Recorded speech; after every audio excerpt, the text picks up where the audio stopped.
are now plugged into Hooked on Science with Bruce and Tony Khan.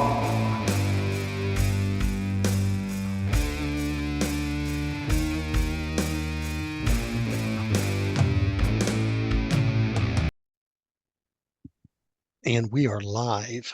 What's up, everybody? Welcome to Hooked on Sonics. I am one of your two co-hosts, Bruce over here. Over there, sporting some fancy schmancy Arkansas gear, live from Columbus, Ohio. The biggest Arkansas fan, apparently, in the world, the Tone Capone. Tone, how are you? Good evening. I am good, considering all things considered over the last couple of weeks and why we've had to take some time off. Yeah, won't you tell people what's going on? So just to give you guys a quick rundown. A couple of weeks ago, my wife got back in on a Friday from a work trip, and the bands was where she was flying in through to get landed down here in Port Columbus. It took a while to get her in. They had to divert the plane back up into the air, go over to Dayton and refuel, and then come back in between the bands. But they finally got her off the plane that night. About 4 a.m. I woke up on Saturday morning. I had was tasting some blood in my throat and actually ended up coughing up a lot of blood and some chunks into the sink, which was pretty gruesome. Needless to say, a trip to the ER would lead to what they suspected possibly two cancerous masses on my lungs, one on each side. However, after waiting through getting off of some blood thinners in order for them to do the biopsy come back and has reported that I have something called organized or organizing pneumonia. It's still a nasty little booger. Don't know how it came to be, but it's in there. So if I'm talking a little bit lower or my speech seems a little incoherent at times, I do apologize. It does take a little bit for me to carry on a conversation, and especially extended conversations. Breathing is a little bit labored, but I'm doing all right. On a bunch of steroids and trying to keep my blood sugar under control. That seems to be the big issue right now. But other than that, I'm doing all right. I'm looking forward to it. I'll tell you guys like I told everybody else. I, when they said cancer, I think everybody has a right to be scared and worried. Me personally, I just asked God, I said, look, man, here's the deal. Tell me I got a fighting chance. That's all you got to do. Just tell me I got a fighting chance, and whatever it is, whatever this may be, I'll do my job. So I'm doing my job. Cheers to that. And no, this doesn't have any Absolutely. alcohol in it. We'll talk about that later. Absolutely. Yeah, so welcome back. We're glad to have you back. You're greatly missed. Even though I basically try to call you every day and just bug the shit out of you, but it's good to see your smiling face. I had a handful of people reaching out to me, man. My good buddy Doug, he's like my little brother. Tony Rossetti reached out to me several times. A good buddy of mine. If you're not familiar with him, he was a tattoo artist that kind of toured with Ozfest, and he's local here to Columbus. Hell of a guy. Hell of a guy to hang out with. I love that dude to death. I love my brother Doug to death. You called in, checked in on me every day. Of course, family checked in on me every day. And I know that there were a lot of people in the Book of Faces who had me added that sent their love and support, and I appreciate all of that as Mhm. well. I do not look any gift horse in the mouse, and I felt sitting there in the hospital seeing all the messages and all the likes, comments, and whatnot really meant it just kind of put a lot of things in perspective. I have over 1,000 people on my friends list. That may not be a lot to some, but I know each and every one of those people, you know, or they've met me and know me personally. And I'll say this: it has been nothing but astounding to see the outcry of support that I received while I was in the hospital, and I appreciate it. Yeah. So Sounds good. enough about the sad shit. Let's move forward. Um, I know Bruce and I have got some albums to review tonight. We're going to go over some news with you. There's some things that just recently popped up, especially even as of today. Mm-hmm. The heavy news today. So Lots of news today, lots of good news and crazy news, and just a just plethora of news. just news we've got to dump on you. And then going to review a couple beers, obviously. Mhm. Would like to tell you guys, please like, comment, subscribe. Say something down there below, man. We'd love to hear from you. We're going to be continuing to put up episodes through all streaming platforms. I'm working on getting all the newer episodes uploaded now. hopefully I'll get all that done sometime this week. Apologize for the delay in that. Obviously, we had a delay in general. Yeah. Glad to finally be getting to these album reviews that we went over.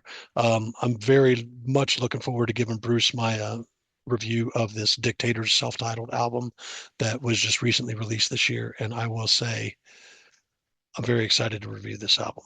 Yeah, absolutely. And you gave me the one and only album from Shrinebuilder, self-titled, uh, Doom supergroup, as it were. So excited to talk about that to you. So besides all this cool stuff, what have you been listening to in this little hiatus? Anything? Honest to God, man, I just trying to keep my nerves calm while I was in the hospital because you're sitting there on edge waiting to find out something. I was listening to a lot of Bourne and Der Club of Gore. Hmm. Checked out the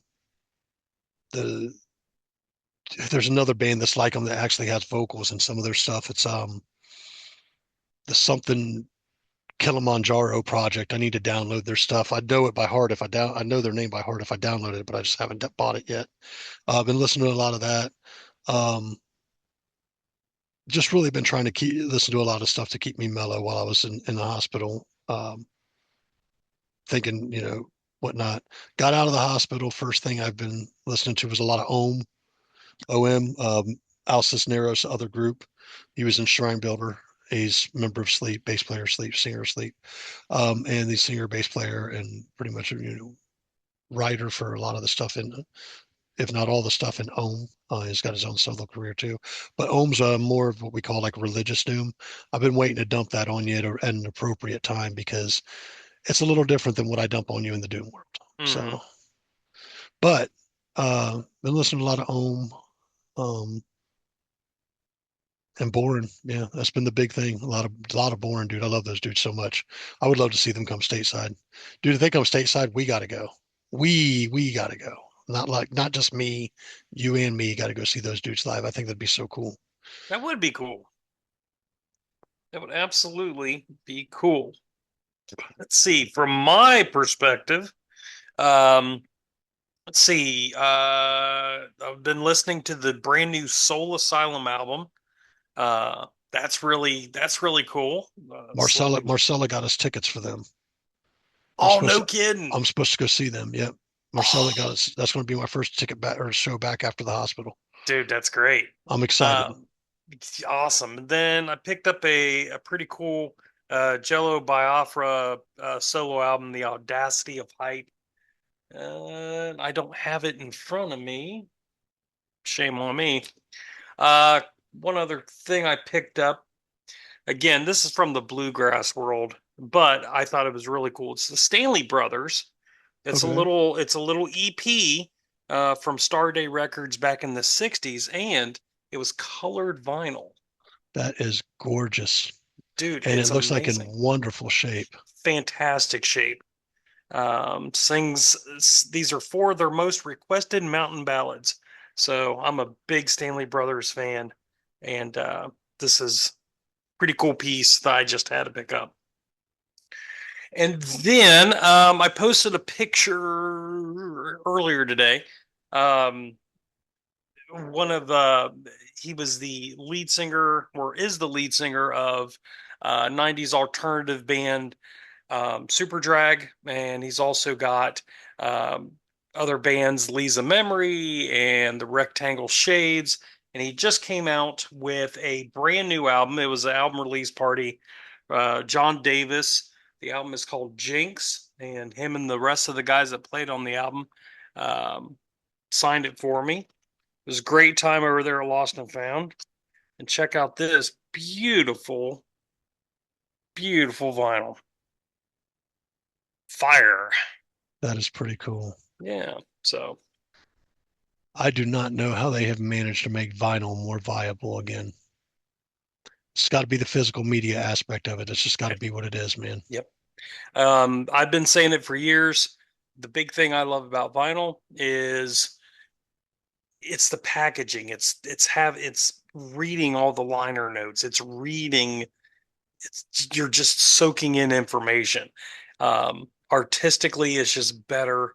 than just digital. So digital definitely has its place, but for me, physical is the way to go. My big issue with physical media is, and I know that you grew up. We've run the gauntlet of 8 tracks, albums, cassettes, CDs, MP3s, and we've run that gauntlet many, many years. The thing for me is, I remember when I could collect music. First time I could collect music, it was vinyl, and all I had was this console stereo system, one old beat up 8 track in it with a AM FM radio inside of it, big speakers, and it looked like a buffet table. But I would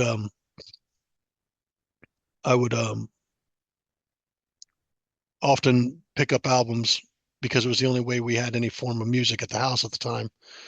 Eventually I would become like 10, 12 years old or something like that, maybe 8 or 9, somewhere around there. And I got a dual cassette player. And that's when I really, really started collecting. And then as I went into high school, CDs became a thing. Then after high school, MP3s became a thing. But the biggest issue for me was always this. And we're both guilty of this, so don't hold my feet to the motherfucking fire. How many times have you went out, you bought the CD, you bought the cassette, and you loaned it to somebody, Hmm. and it never made it back? Hmm. I've done this to you. I'm sure you've done this to me. No. No, there has to be at least one. Dude, I'm, all the stuff we swapped out in high school, kiss my ass. You can kiss my ass because I'm I know t- I know you probably got some Kiss CDs or cassettes from me at some point in time. So you can kiss my ass. How about that? But with How that, about that? I know what you're referring to, and what is lost is not 110% lost yet. Shall it be unburdened by the. By what has been burdened. That's right. Um, no. Anyways, fucking the um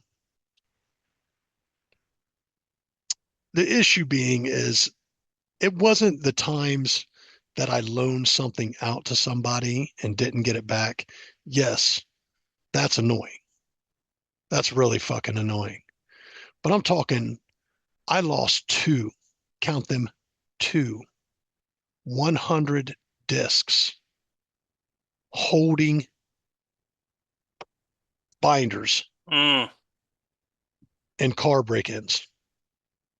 Do you know what kind of a loss it is to take a hit on 100 to 200 CDs, considering I would try to double pack those things in one fatal swoop?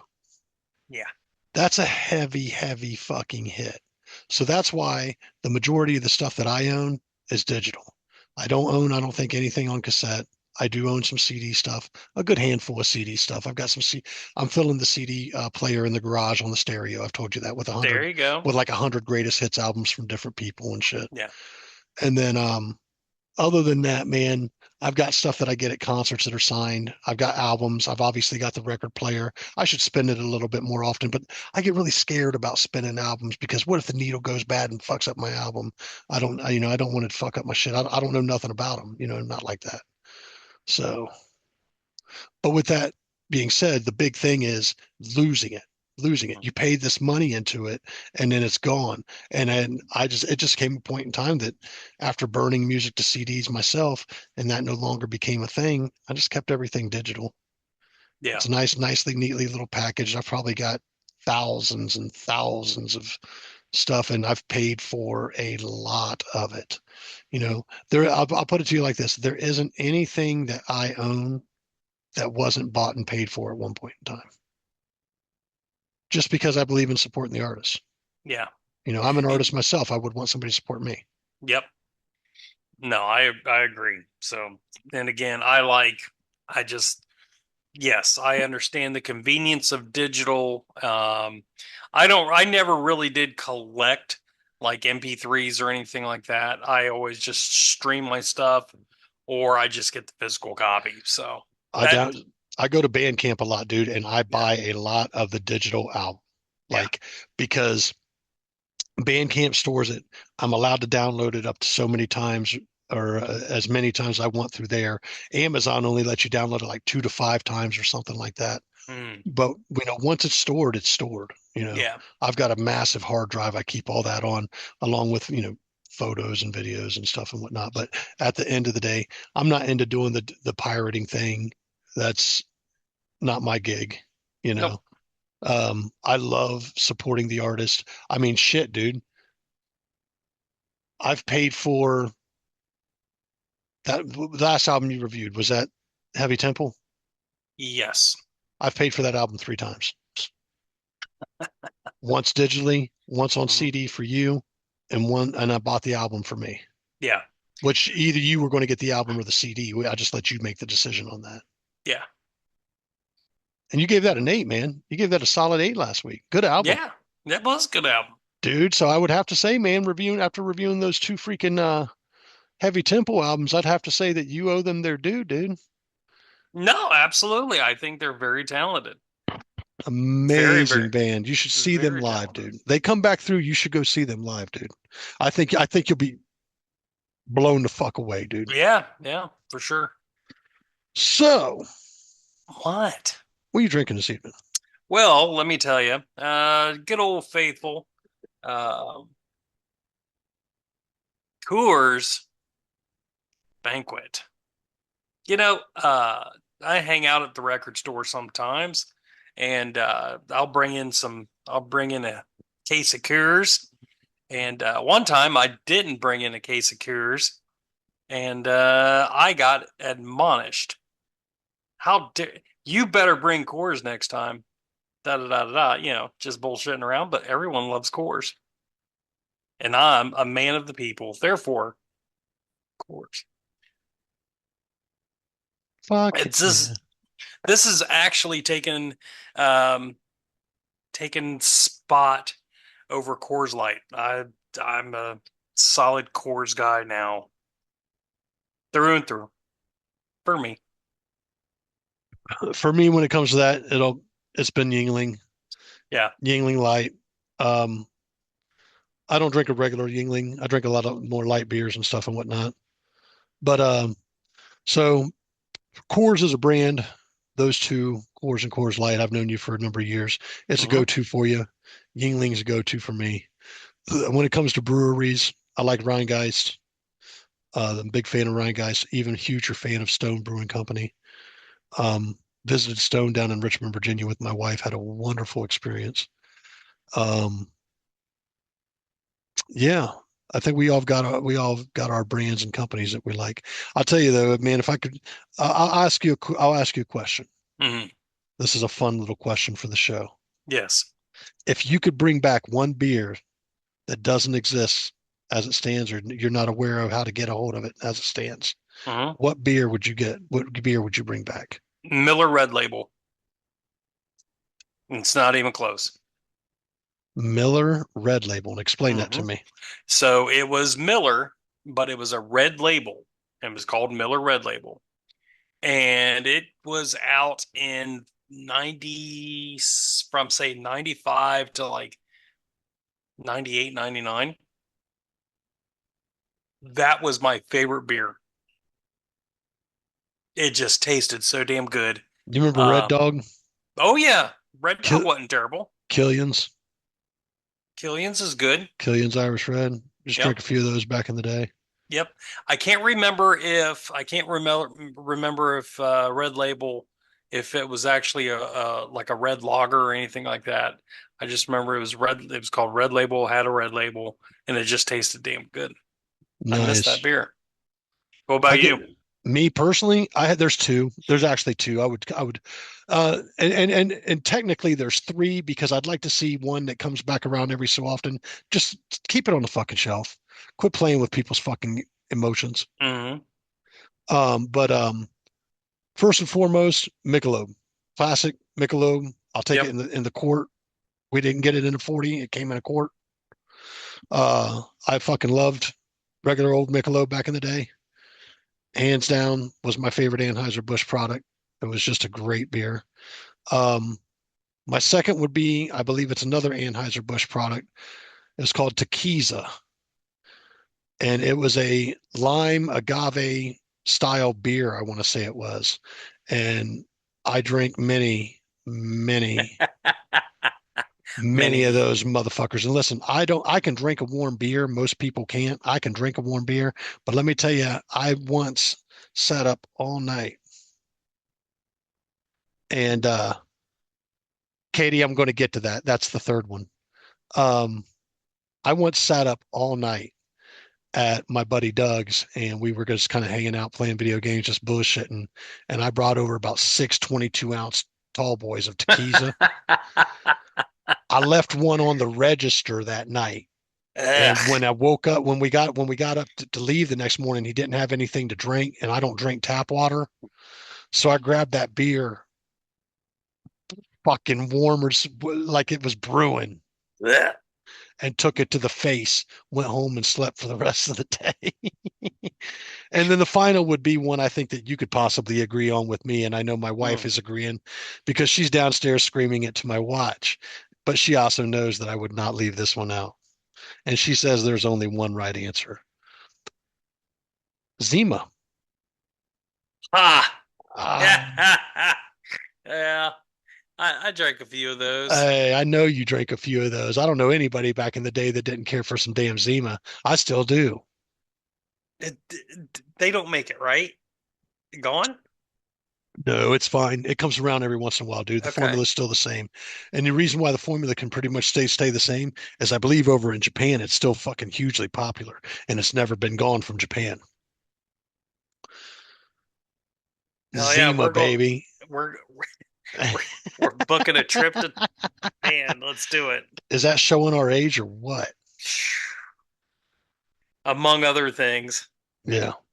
Yeah. Mostly grays and shit like that. So yeah, and that's the beer discussion. One more thing Yeah. before we roll out. Tone is not drinking any alcohol for a while due to being on the medication to get himself better, but he will drink the BrewDog non-alcoholic beers you've seen him drink before. You're going to get reviews of these as we keep on rolling. They may have changed in time. If I bring one up and re-review it and give it a different review, things change. It all depends on the night on how I'm feeling, but hopefully they stay about the same.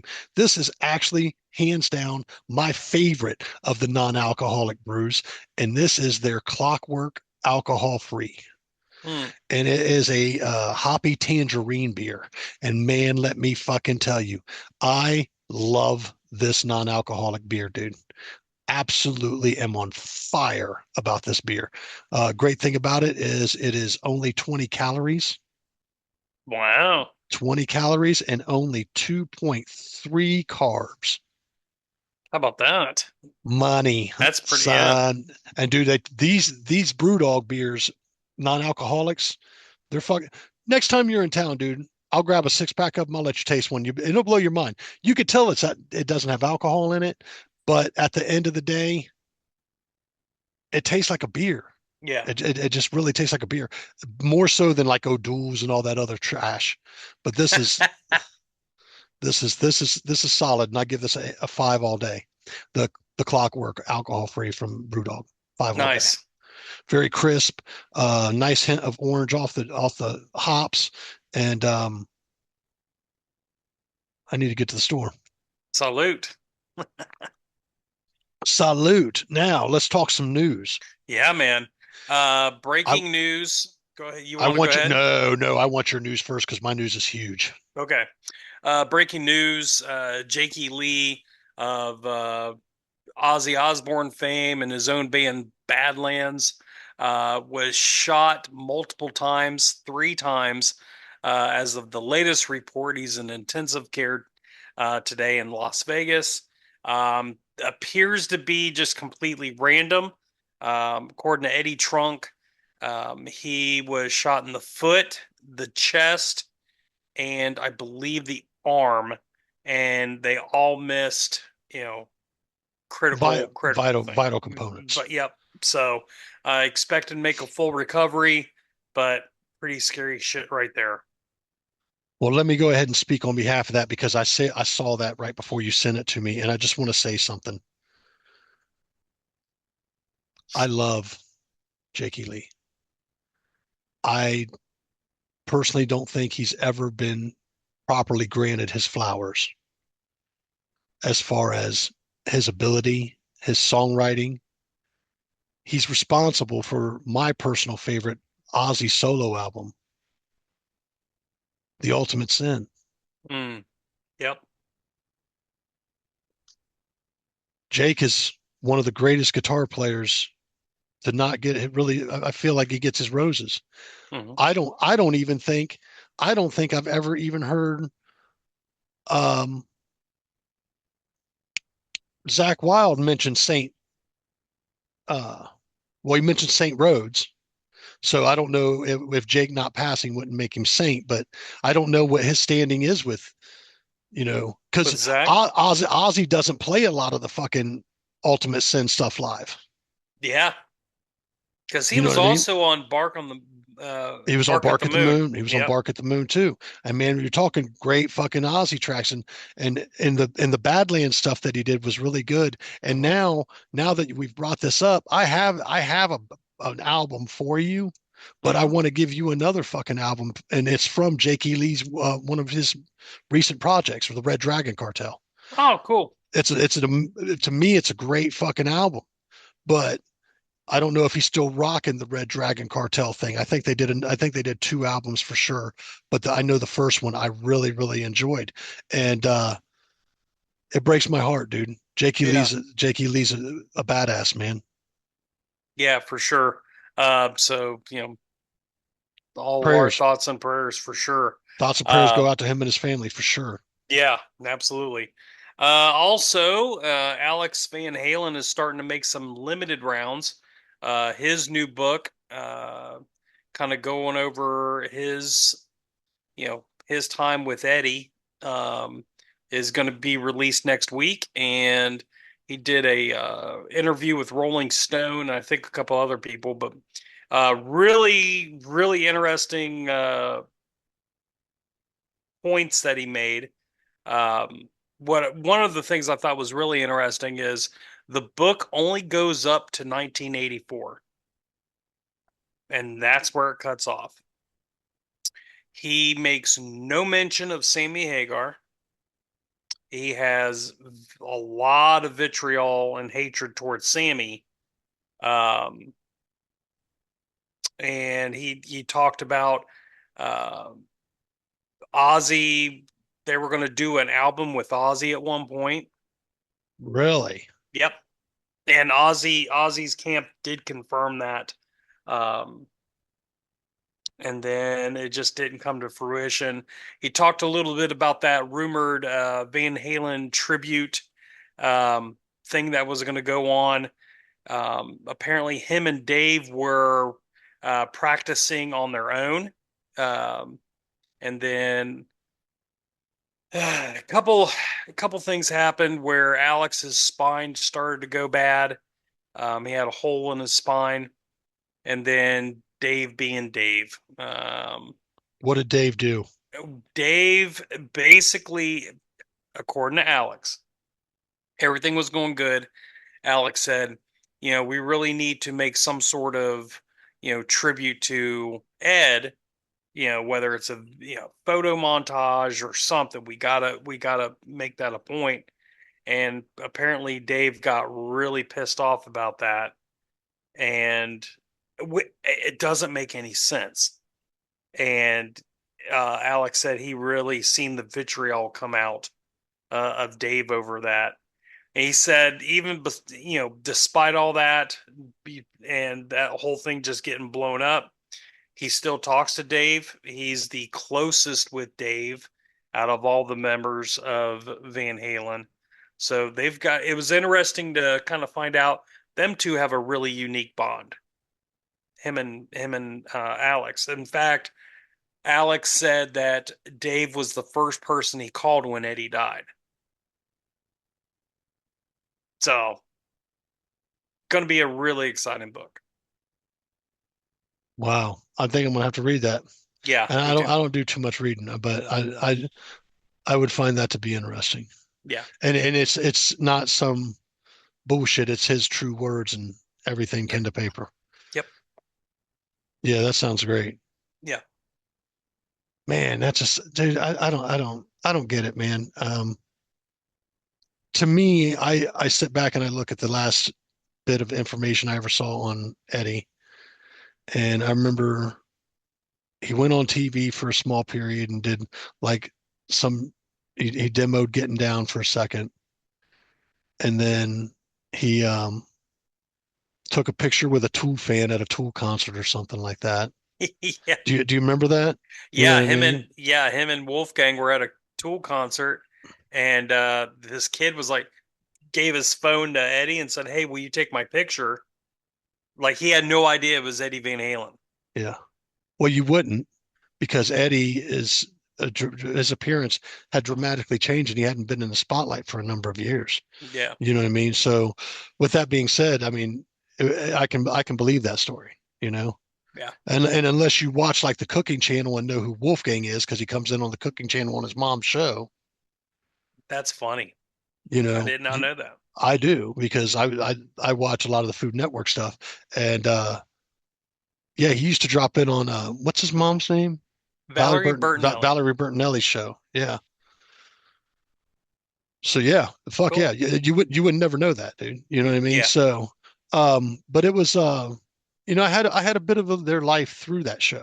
You know, she would often talk to her, you know, hey, how's the tour going with dad and stuff and whatnot. And um yeah, yeah, dude. And I'll tell you what, man, if you're a product of the mid 70s, late 70s, and Van Halen never touched your radar, I feel so sorry for you. No kidding. $1 million question, Mm, Dave or Sammy? shut up. You already done know. You and I are in the same boat. Yeah. Fuck Sammy. Uh, Look, he does listen, fine for what he does, but he listen, ain't Dave. listen. Did the dynamic of Van Halen change bringing Sammy on? Yes. Yes. But, you know, it happens. You have another singer-songwriter into the mix, the sound's going to change Hmm. to some degree. And I think they wrote some good hits. You know, I don't have any problem Yeah. with a lot of the hits that Dave and, you know, There's a couple albums I really like. but I love all of the Dave albums. There's not one shitty Dave album. No. There's a couple shitty Hagar Now, albums. now I've often heard that Dave was a horrible frontman. He would go out on the fucking stages trashed. My parents went and seen Van Halen, and they said this for as excited as they were, dude. David Lee Roth was a fucking hot fucking mess. Well, if you read Noel Monk's their former manager, road manager, his book, they were all fucked. Yeah, Every bit of them. just fucking out there, huh? Yeah. You know, Dave just mixed more cocaine in with his stuff. Yeah. Wow. So, yeah. Bummer. Yeah. Bummer, man. So what do you got? Oh, dude, do I have some heavy news? And I know the show's running a little bit long, and we're kind of just catching up. But we did have a couple weeks off. I apologize about that. But heavy news today, dude. Heavy news today. So yesterday, Dax Riggs of Acid Bath, who's a singer for Acid Bath, released a single off his upcoming album. The single is called Deceiver. I can't remember the title of the album just yet. But I think it's coming out in December or January, somewhere around there. Mhm. Huge thing, huge thing. Nobody's heard from members of Acid Bath except Sammy Douay, you know, off doing, I think he's with Goat Whore. But anyways, all of a sudden, out of the blue, a festival in Las Vegas is announced. And I can't remember the name of that festival. I should be on top of this shit. And I apologize. I apologize. I apologize. But Acid Bath's on the set. They're on the bill. I can remember, I believe, as late as last year, looking up any information on the possibility that Acid Bath would be back together. Let me freaking tell you something. There was nothing We heard that Dax didn't want anything to do with it. That it next, Hmm.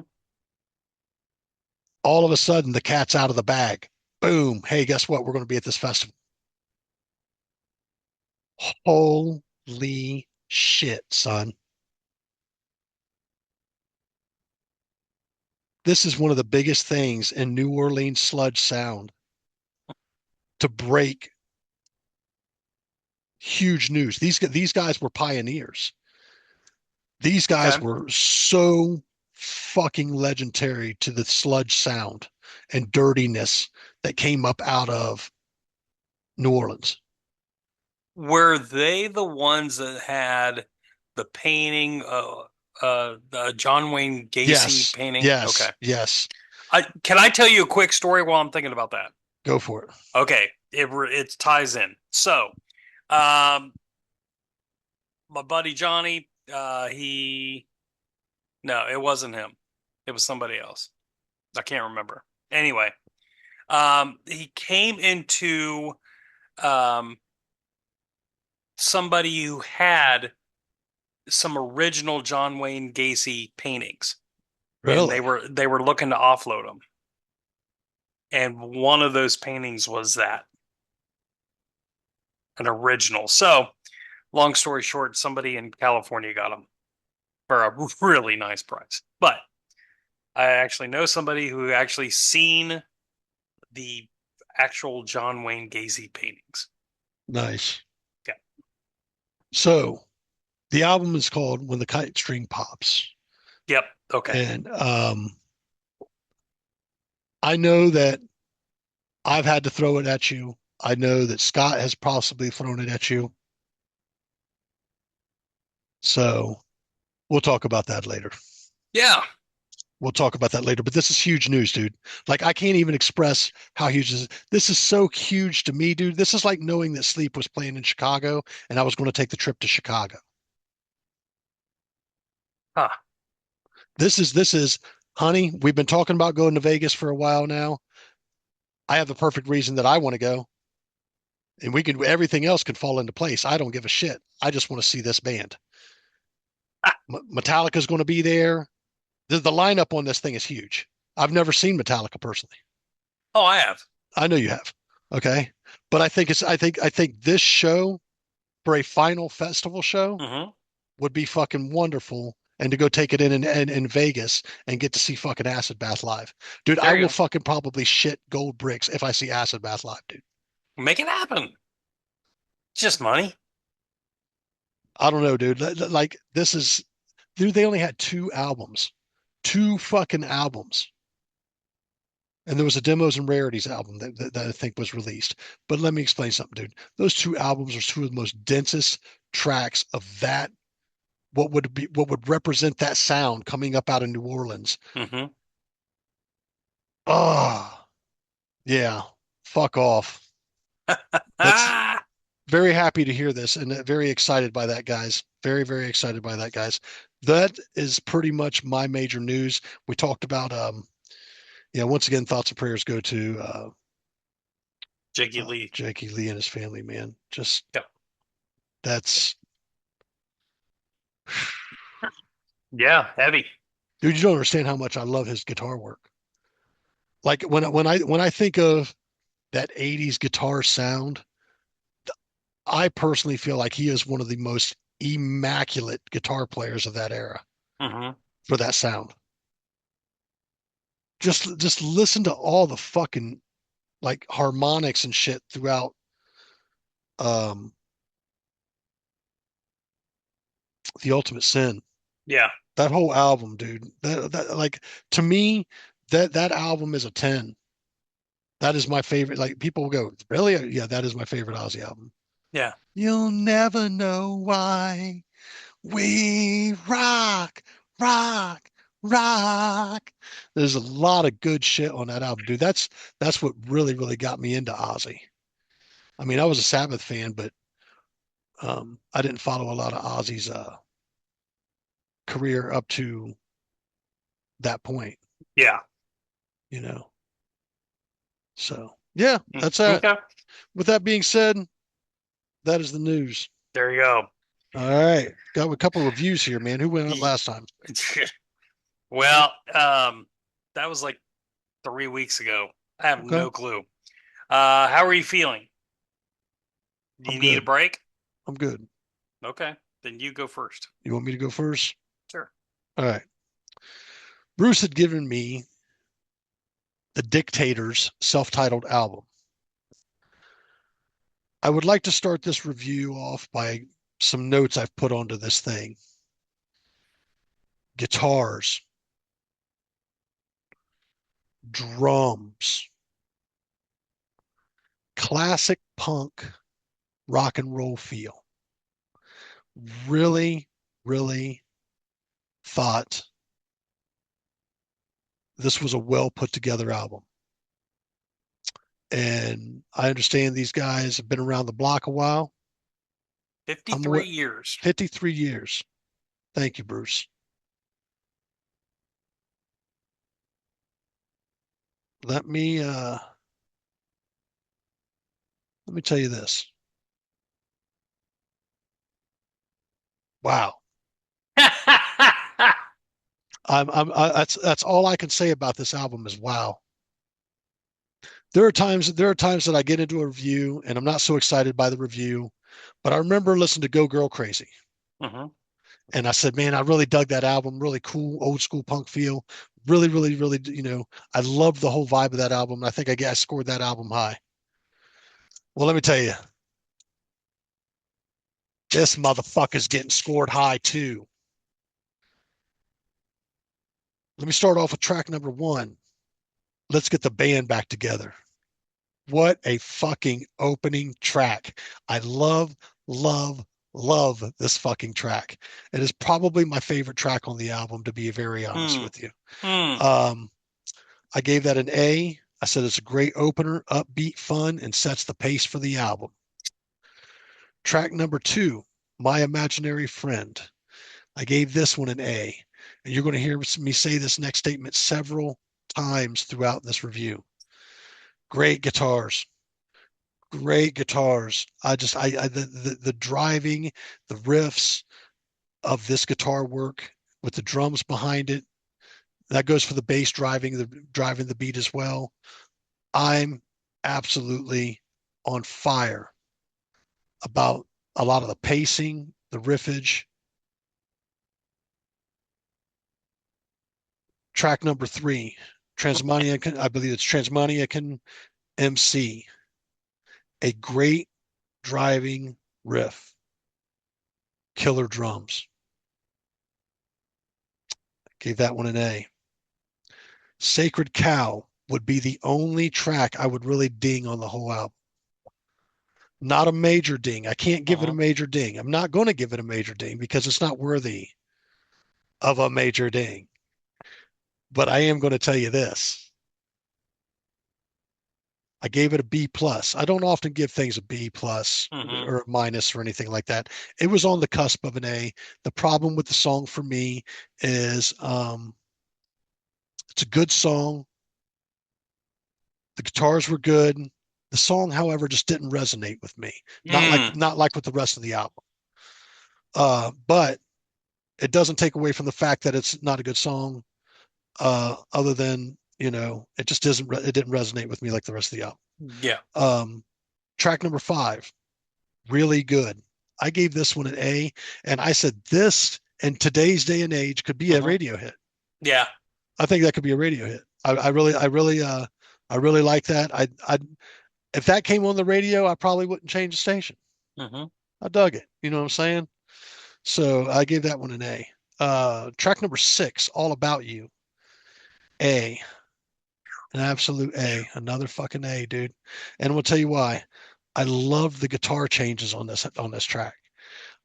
I believe this track had an area where it had kind of the dirty sound, and then it went a little clean for a small second and brought it back to the dirty sound.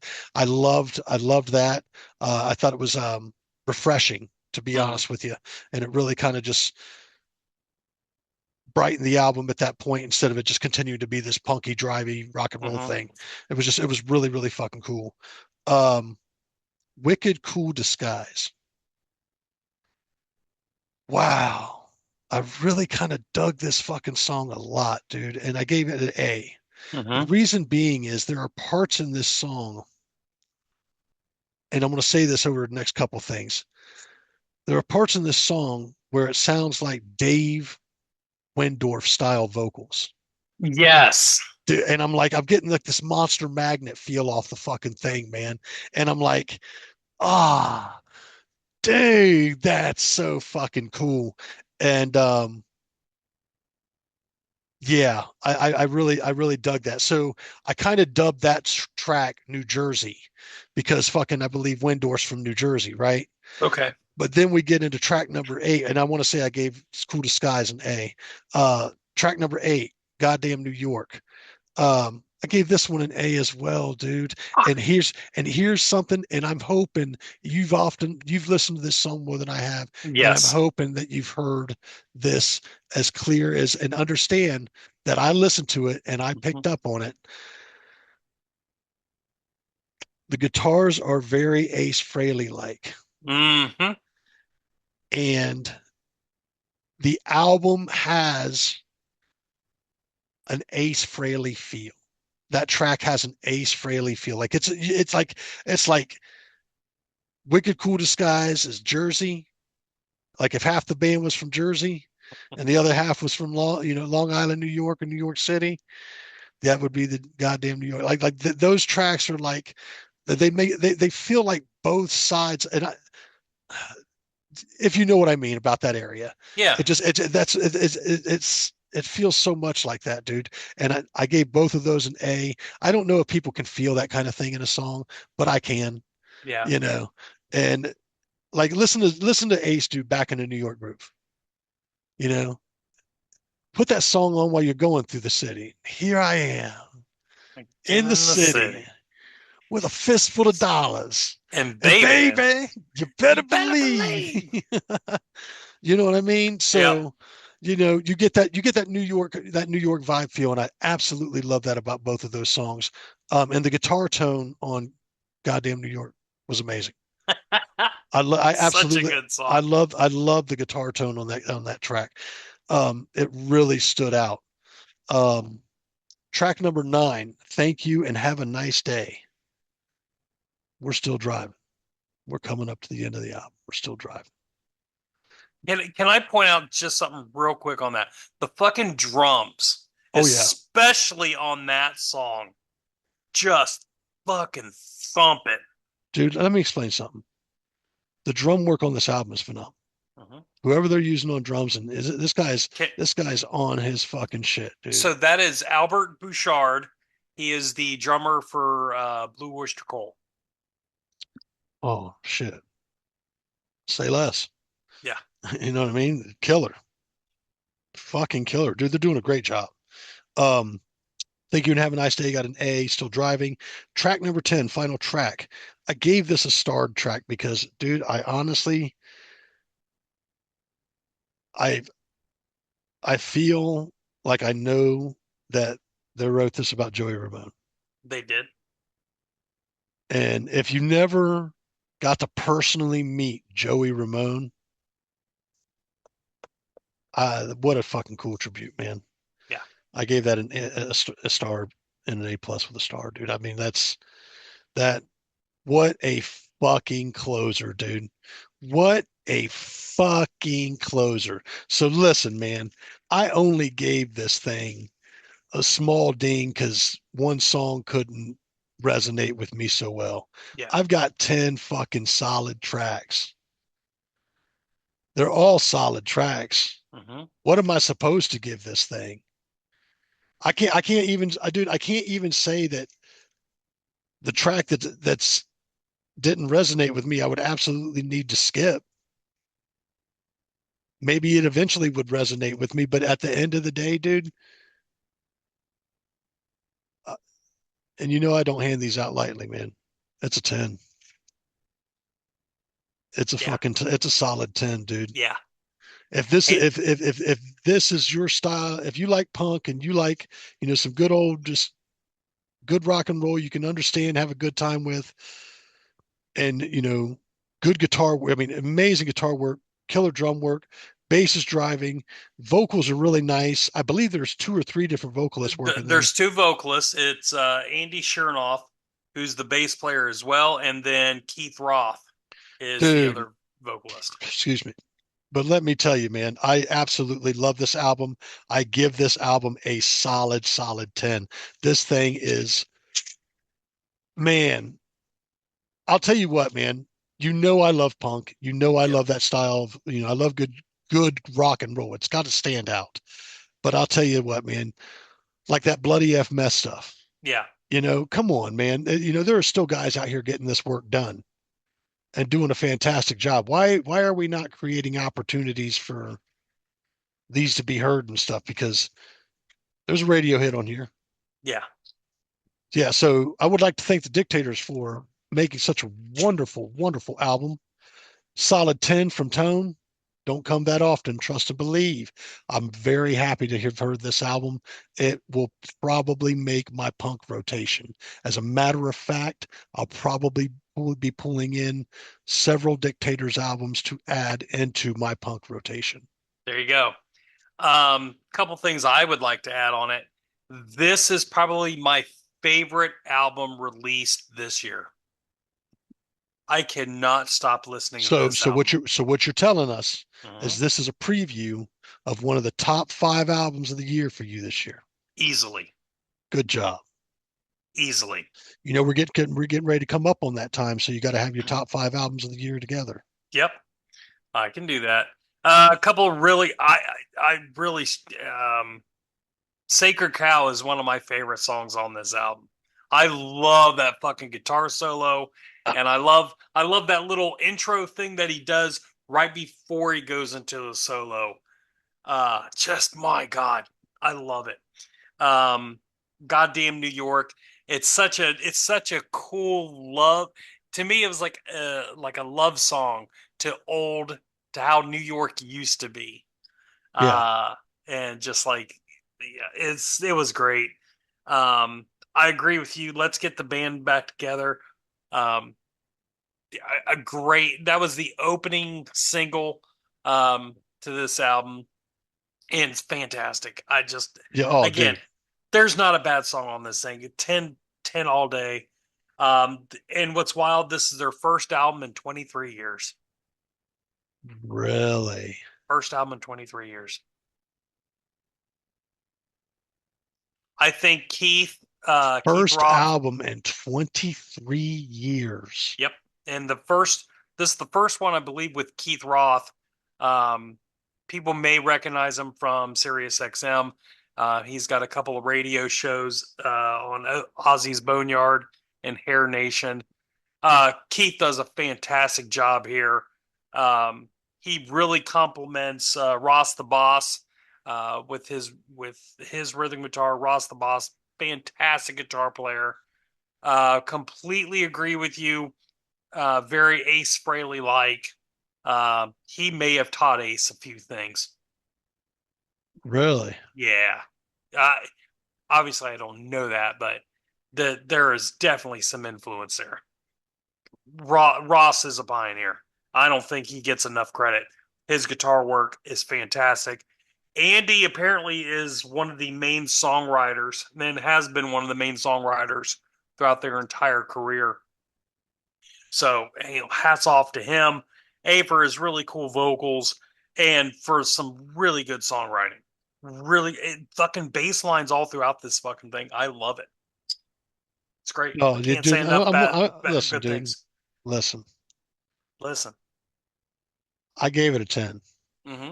You give it a 10. Yep. I mean, if punk and rock and really good, really done very well, this is an album for you. Yeah. Yeah.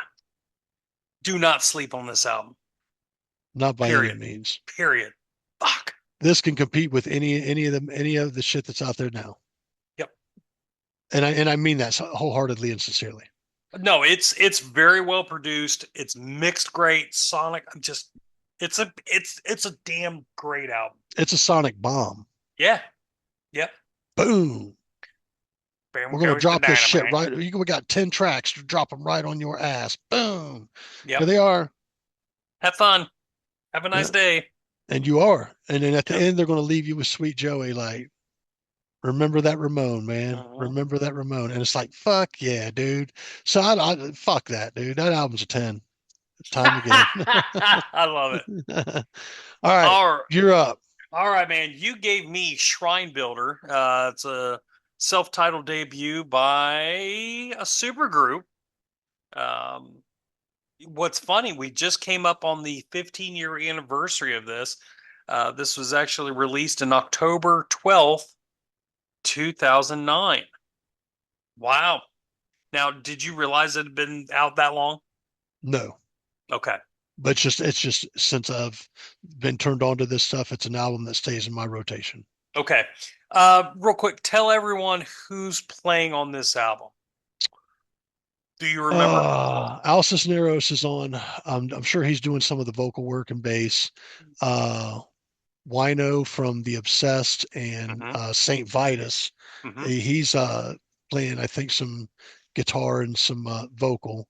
And then you've got the singer, guitar player, I believe his name. I can't remember his name, but he's in some hot water and shit right now, from what I understand. He's the singer Scott from, Kelly. yeah, Scott Kelly from Neurosis. And Mm-hmm. then you've got uh,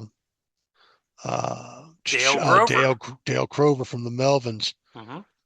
Ain't that and dude. I mean, these are all heavy hitters in their field. Mm-hmm. Heavy hit. Like this is when you think of super groups and you think of groups that really got put together that had heavy hitters in the field. Yep. I think of things like the damn Yankees. Yep. They had two wonderful fucking albums. Mm-hmm. There's supposedly a third album that just kind of got leaked out. I have to check into that. It's unreleased, but it got leaked out. So. And then the Winery Dogs. Mm-hmm. There's a lot of great super groups out there, but this is, yeah, I'll let you review it. Go No, ahead. for sure. So apparently Dale Grover, um, he helped produce this album. He came in kind of late in the game, on it. They had done some preliminary work on with the group and did some live shows, and then they brought Dale in. This album has Melvin's DNA all over it, in my opinion. The drums really stood out. Um, Dale's such an underrated drummer for sure. Um, so it was nice to really hear that, because I really do enjoy the Melvins. First song on here was Solar Benediction. This thing was like a little over 8 minutes long. And it felt like it was really three songs in one, like three parts, three distinct parts. It was a really good opener. Let's see, put in here. It's a three-part epic, great riffs and a groove. The first voice reminded me of Ozzy, had a very Ozzy-like tone to it. And then the second voice is similar to King Buzzo. Yeah, I know, it sounded just like him. You That, don't have to that tell me. I think that's Scott Kelly. Okay. Um, like I said, And then Melvin, what's the third voice sound like? I don't think there was a third voice. It was just three parts, like So from you had musically. for sure. I'm pretty sure Scott Kelly sang on something. I'm pretty sure Wino sang on something, and I'm 110% positive that fucking Al sang on something. Yeah. Yeah. I think in several instances they would Oh, swap out too. um, Scott Weinrich, That's Wino. yeah, and Scott Kelly. There was the two vocalists. Okay. So I gave this thing an A. Um, I really enjoyed this song. Um, Which song? uh, uh, Solar Benediction, the opening track. I really enjoyed that song. Yeah. Even though it was a little long for me, but it was broken up to where it didn't feel monotonous. Yeah. So that leads me to the second song, which was Pyramid of the Moon. And this is where the monotonous kicked in for me. The same droning riff. There was no kind of distinction. This thing was 7 minutes long and it was the same thing. I had a hard time getting through this song. It's great pieces. I'm going to say this a lot too. This had a really good individual parts, but together, I just didn't get into it. It just didn't mesh well to me. The drums specifically really stood out to me. That da da da da da da. The drums were fantastic on this. It just didn't blend well for me as a song. I ended up giving it a B minus. I, I wouldn't skip the whole track, but about 2 minutes in, I'm going to skip because I got what I need to hear from it. So, let's see. Next was Blind for All to See. Apparently, um, this is kind of known as one of their best tracks. What do you think about this track? I absolutely love that track. Okay. It is to me it is a highlight of on the album, if not the pinnacle, and then the album smooths back out. Okay. For me, I put in here really solid bass and drums, nice guitar effects, but it didn't hook me. It's definitely better than Pyramid of the Moon. But to me, it wasn't as good as Solar Benediction. So I gave it a B plus. Wow. It All right. Again, they're individually really good shit. It just didn't hook me. So next, The Architect. I was really there's parts of this song I'm like A fucking plus. And then there's parts of this song I'm like, what the fuck was that? And I don't understand it. I don't get it. Maybe it's because Doom isn't my go-to thing, but I was aggravated. I was aggravated that it didn't come together. Put in here, starts off solid, then lost me.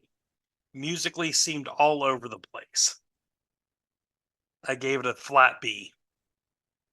Mm. Mm. And again, But nothing's making a D. So keep on rolling. no. It's not a D. I'll get through first 2 or 3 minutes and I'm like, okay, I'm good. I'll still skip it, but I'm not going to skip it right off. I'll listen to it like, okay, this is some really cool riffs. It's really cool drums. Let's see. And then last, wow, I forgot there was only 5 songs on this thing. And it still clocked in more than that Dictators album. That's fucking crazy. God. That's wild. Half the songs and it's still longer than that whole Dictators album. That's fucking cool. And that Dictators album, Yeah. that was all radio timing, 2.5 minutes, 3.5 minutes. Yeah. Nothing. I don't think they even broke a 4-minute song. I think you're right.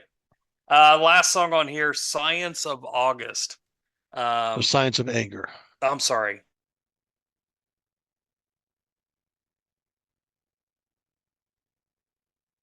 Are you with me?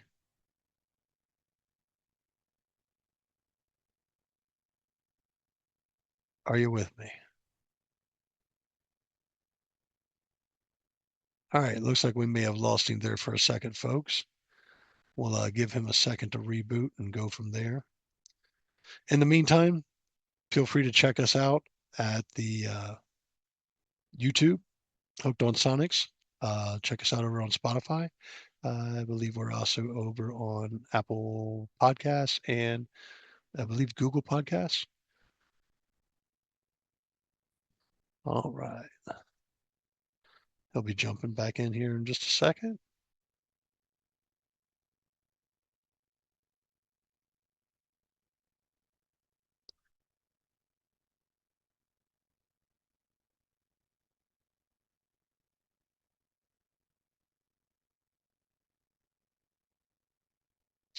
Obviously, Bruce having some technical issues there. It happens. Indeed, it does.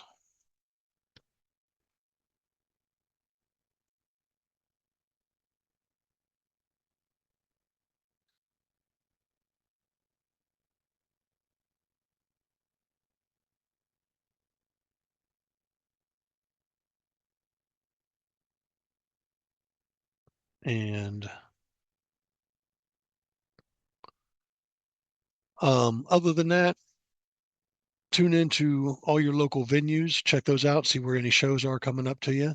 You don't want to miss those things. Check into any band you haven't seen in a while. You might want to go see if they're out on tour, see if anything's coming up. Those are just things that you can do to continue to stay proactive on top of seeing those live shows that you want to see. Um, Other than that, we're just going to hang out. Looks like Bruce is going to be back. He experienced a glitch there, and that happens. But hang tight with us. We'll be right back. In the meantime, you get to see my shining face.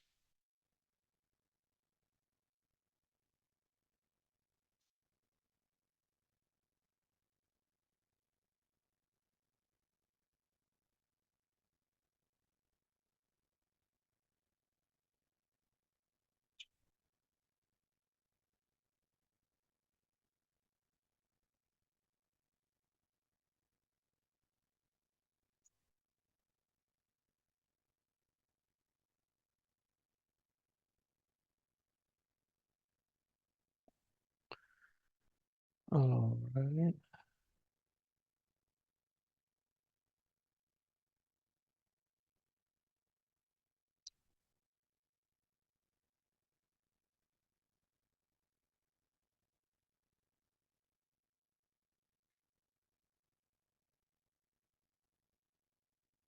With that,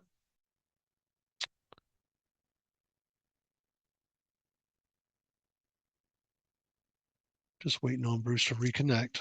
Once again, apologize for the inconvenience there.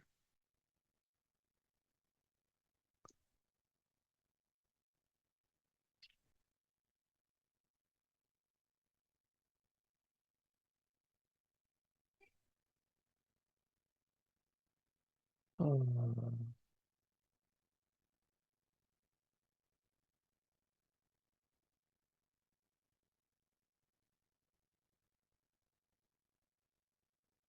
right, he should be dropping back in any second.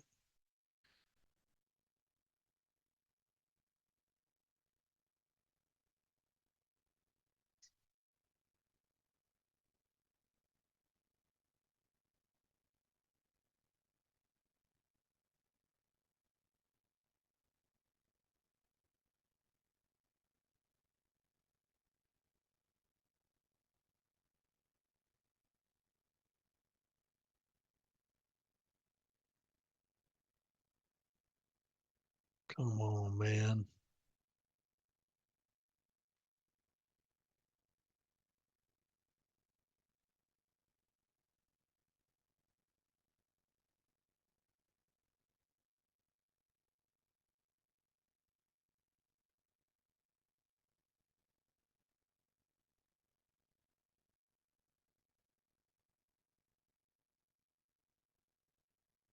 Oh,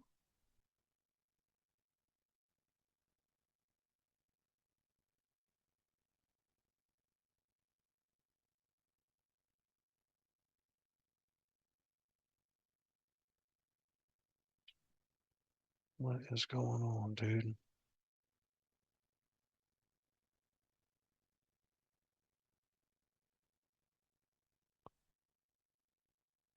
Really?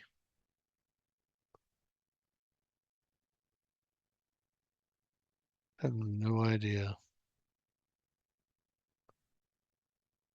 What is taking him so long?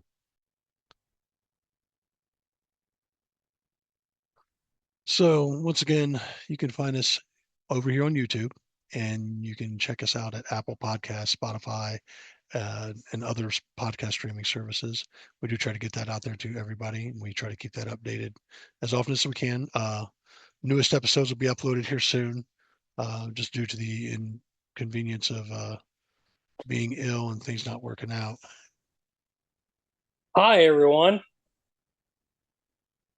All right, welcome back. Yep. Thanks. I don't know what's going on. Apparently, my entire internet just went to shit. Interesting. All of it. So now I'm going on my phone. So sorry, guys. All right, that's awesome. So, yeah, but we adapt and overcome. That's what we do. Can you sideways view? I can. How's that? Looks a little bit better. You're a little bit cut off, but you're fine. Yeah. There we go. There you go. Yeah, that's much better. So, Yeah, there you go. You were wrapping up your review of the Shrinebuilder album. Yep. Science of Anger. Yeah. Yep. Science of Anger. I gave it an A. I love the guitar work on this. For sure. Great closer. Ultimately, because there was some stuff where I'm not going to skip it all the way through. I can't give this thing a 10. It's not a bad album. It just, a lot of it didn't connect with me. What I found was we had extra time. So me and you review these albums differently. You review them day of, where I typically listen to them pretty much the day after you give it to me, and I start working through it, and I'll listen to it multiple times. This album, for as good as the individual pieces were, I had a hard time getting through each song, and I don't know why. Like, it was hard, but I'm not shitting on the album. I certainly understand why you in the Doom realm really enjoy this album. I can understand it. But it just didn't grab me like it probably does you. Right. So I'm ultimately going to give this thing a 7.5. And to me, that's a good score. I'm probably not going to listen to this album again, but I respect the album, and I really like a lot of the parts to this album. Right. I'm really glad I got to hear it. And I think MVP of this whole album is Dale Grover, from the production value and just his playing on this was really great. Okay. So a 7.5. Yep. All right. Interesting. What would you give it? I can understand where you're coming from, where the aspects are. There are areas where it seems to kind of just drone on, and things don't seem like they're really making any headway or anything like that. I totally get that and respect that. However, I like all the players, man. I think all the players involved in this are really making a really good album. And to me, it's a solid 9. It's a solid 9. It stays in my rotation. I mean, it's something I break out probably once a month and just kind of jam the album out for the day while I'm out running errands and stuff. I really, really, really dig the album. Awesome. Yeah, I can understand why, this is a really highly regarded album in the Doom world. Yeah, you got all the players. Mm-hmm. All the players are there, dude. All the heavy hitters are all there, dude. You don't get much heavier than that at all.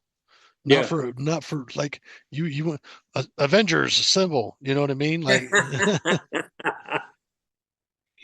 love it. All right. Well, Are we to the point where we're going to give each other's next week's stuff? Yeah, man. And my mind changed. I was going to give you something into the sludge doom realm Mhm. because of the acid bath thing that came up. But I'm actually going to give you a Jake E. Lee album. Okay. Um, you're going to look up the Red Dragon Cartel debut album, 2014. Sweet. Okay. Debut. All right. And you, my friend, I'm going to give you something a little different. I don't know if you'll like it, but I really like it. Okay. It's the best way I can kind of describe the general feel of this album is if the Foo Fighters and Soul Asylum had a baby. Okay. And I'm giving you John Davis's Jinx album. That's that dude you guys you went and seen. Yep. John Davis Jinx. Yep. Okay. And he is on Bandcamp. Okay. Okay. Yep. Definitely tune in over there. You know that. Oh yeah. I look forward to that. Yeah, So man. next week you're going to give us a Red Dragon Cartel review, and Mhm. I get John Davis Jinx. That'll be an interesting show. Once Yeah. again, what a wonderful evening. Had a great time getting back to doing this. Hopefully no more mishaps. I don't think I could take many more, or Bruce could take many more. We love you all. It's very good to be back once again. Sorry for the delay there. Bruce had an outage. We are going to let you know, still catch us here at YouTube, catch us over Spotify and all other podcast streaming services. We're doing our best to get that uploaded and out there to you guys. Feel free to like, comment, subscribe. Bruce, Tone. anything to say before we roll out? Uh no. Everyone be well and take care of each other. Check in on those you love. Ain't heard from somebody in a while, just give them a call. Absolutely. Time is not promised. I felt that weight very heavy. Yep. So, Yep. all right, Hi folks, guys. we will see you guys later. I'm Tone. Over there's I'm Bruce. Bruce. Yep. Bruce, see ya. See ya. Yeah.